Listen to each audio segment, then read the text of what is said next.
Hello, welcome in young 40 plus.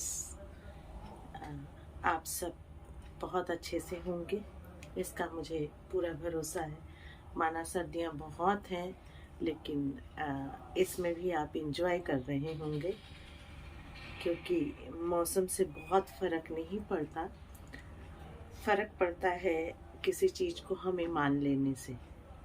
तो आज कुछ स्पेशल बातें करते हैं चाय पे, और मैं आपको अपनी खुद की लिखी हुई कविता से रूबरू कराऊंगी कि नींबू के चाय सी जिंदगी चाहिए, नींबू के चाय सी जिंदगी चाहिए। चीनी ज्यादा तो मीठी मीठी, पत्ती ज्यादा तो कड़वी कड़वी। सबसे अच्छी लगती तब ये मुझको, सबसे अच्छी लगती तब ये मुझको, शीशे के गिलास में धुंधली धुंधली। नींबू का रस निचोड़ जैसे मैं एकदम पारदर्शी सोने सी निखरती। नींबू का रस ज्यों निचोड़ती मैं एकदम पारदर्शी सोने सी निखरती। वैसे ही जीवन खुशियां ज्यादा तो पचे ना, गम ज्यादा तो चले ना। सब कुछ धुंधला हो जब, सब कुछ धुंधला हो जब, विवेक का नींबू साफ कर दे सब।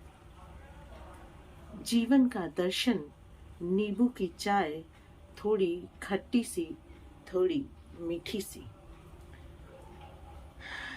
तो आशा करती हूँ ये आपको पसंद आई होगी। और ये आप तो जानते हैं कि कलम जो है बहुत कुछ ऐसा कहती है जो आपके अंदर उमड़ता घुमड़ता रहता है। और ये कविता मैंने तभी सृजित की थी जब मैं बहुत ज़्यादा जीवन के थप्पड़ों में हारने की कगार पे थी। लेकिन ऊपर वाले का शुक्रिया है कि वो मुश्किलें जितनी देता है उसे झेलने की पहले आपको ताकत देता है। तो ऐसा नहीं है, ज़िंदगी में खुशियाँ भी होती हैं, गम भी होता है, अपने भी होते हैं, पराये भी होते हैं। हमारे ऊपर है कि हम कैसा देखते हैं। मैं अक्सर जब नींबू की चाय बनाती हूँ तो उसे बहुत केयरफुली वॉच करती हूँ कि जब हम उसे बना करके शीशे के ग्लास में छानते हैं तो उसका कुछ भी पता नहीं चलता।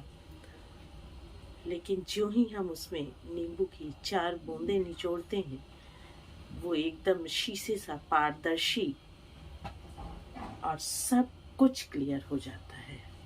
जिंदगी भी अपनी ऐसी ही है। खैर, ये तो बात हुई नींबू की चाय की।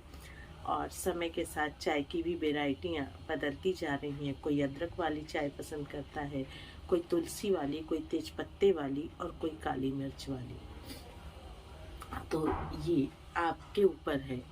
चाय और ज़िंदगी दोनों, आप उसे कैसा बनाते हैं, आप उसके कैसे टेस्ट को अपनाते हैं। तो चाय पे बात चल रही थी और सर्दियाँ बहुत हैं, तो कभी मिलेंगे चाय के साथ। आप उधर पीना, मैं इधर पीऊँगी, और हम चाय पे साथ साथ मिलेंगे और बहुत सारी बातें करेंगे। वैसे बातें तो हम अभी भी करते हैं, और बातें करने के लिए कोई ज़रूरी नहीं है कि एक पर्टिकुलर आपके पास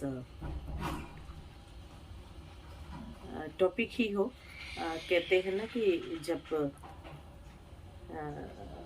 आपके और हमारे विचार मिलें तो फिर बातें तो निकलती ही रहती हैं।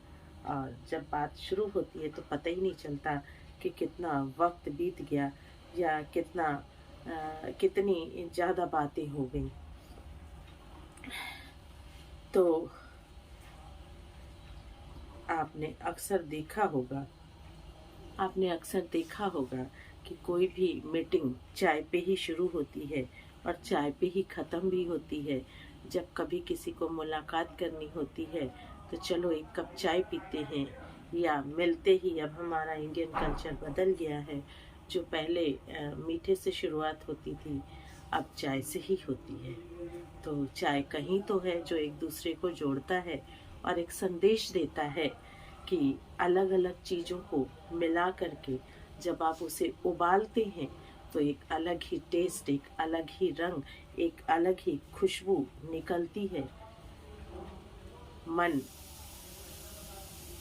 उस चाय की खुशबू में, सोंधी सोंधी खुशबू जब नाक में पड़ती है तो एक अलग ही एहसास होता है। वैसे अब वो कल्चर थोड़ा चेंज हो रहा है। अब दूध की जगह लोग चाय के दीवाने हो रहे हैं। हो क्या रहे हैं, मैं तो समझती हूँ कि हो भी चुके हैं। चाय के बिना लोगों को अपनी सुबह अधूरी लगती है, चाय के बिना शाम अधूरी लगती है, और चाय के बिना मुलाकात अधूरी लगती है। देखिए, डायबिटिक लोग भी चाय से नाता नहीं तोड़ पाते। ये अलग बात है कि बिना चीनी की चाय पीते हैं, उसका भी एक अपना लुत्फ, एक अपना टेस्ट, एक अपना मज़ा, एक अपना अरोमा है। तो आज हमने जो नींबू की चाय पे बात शुरू की, दूध की चाय पे इस बात को यहीं ख़त्म करती हूँ। और अपना ख्याल रखिएगा, हाथों में चाय का प्याला रखिएगा, होठों पे मुस्कान रखिएगा, और चलते चलते दो लाइनें मैं आपको और कहना चाहूँगी कि भरोसा रिश्तों की मजबूती है। भरोसा रिश्तों की मजबूती है और चाय रिश्तों का सुकून। यानी भरोसा और चाय लगभग एक से, दोनों से स्फूर्ति मिलती है, दोनों से एनर्जी मिलती है, और दोनों से एक जुटता बढ़ती है। तो फिर मिलेंगे किसी दिन, एक बार फिर, मैं, आप और हमारी यंग 40 की चाय। अपना ख्याल रखिए। Take care yourself.